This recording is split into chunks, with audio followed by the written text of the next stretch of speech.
முதல் வாசகம். இதோ நான் வருகிறேன். வந்து உன் நடுவில் குடிகொள்வேன்.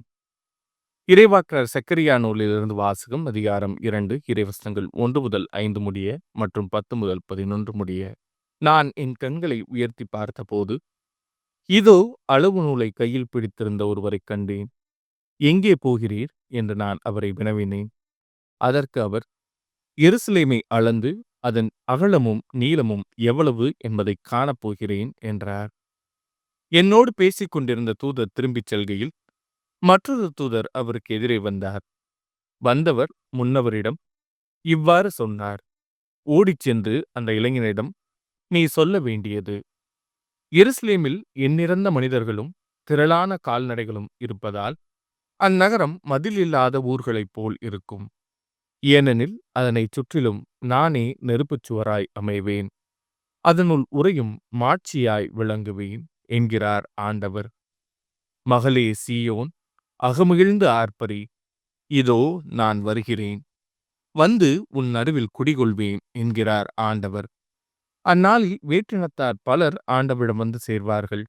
அவர்கள் அவருடைய மக்களாயிருப்பார்கள். அவர் உன் நடுவில் தங்கியிருப்பார். இது ஆண்டவரின் அருள்வாக்கு. இறைவா, உமக்கு நன்றி. பதிலுரை பாடல். ஆயர் தம் மந்தையை காப்பது போல் ஆண்டவர் நம்மை காத்திடுவார். மக்களினத்தாரே, ஆண்டவரின் வாக்கை கேளுங்கள்.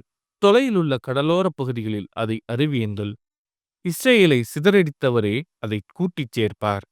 ஆயர் தம் மந்தையை காப்பது போல் அதை காப்பார் என்று சொல்லுங்கள். ஆயர் தம் மந்தையை காப்பது போல் ஆண்டவர் நம்மை காத்திடுவார்.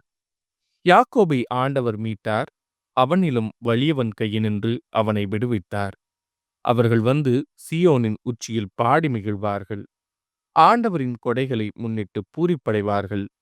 ஆயர் தம் மந்தையை காப்பது போல் ஆண்டவர் நம்மை காத்திடுவார். அப்பொழுது கன்னிப்பெண்கள் நடனமாடி களித்திருப்பர். அவ்வாறே இளைஞரும் முதியோரும் மகிழ்ந்திருப்பர். அவர்களுடைய அழுகையை நான் மகிழ்ச்சியாக மாற்றுவேன். அவர்களுக்கு ஆறுதல் அளிப்பேன்.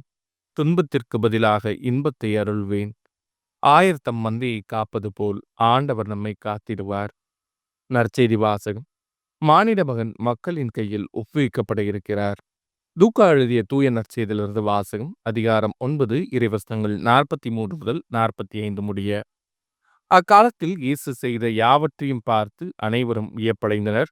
அவர் தம் சீடர்களிடம், நான் சொல்வதைக் கேட்டு மனதில் வைத்துக் கொள்ளுங்கள்.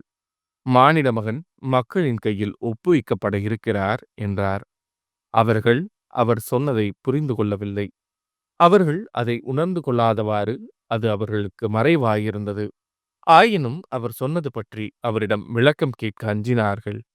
இது ஆண்டவரின் அருள்வாக்கு. கிறிஸ்துவே, உமக்கு புகழ்.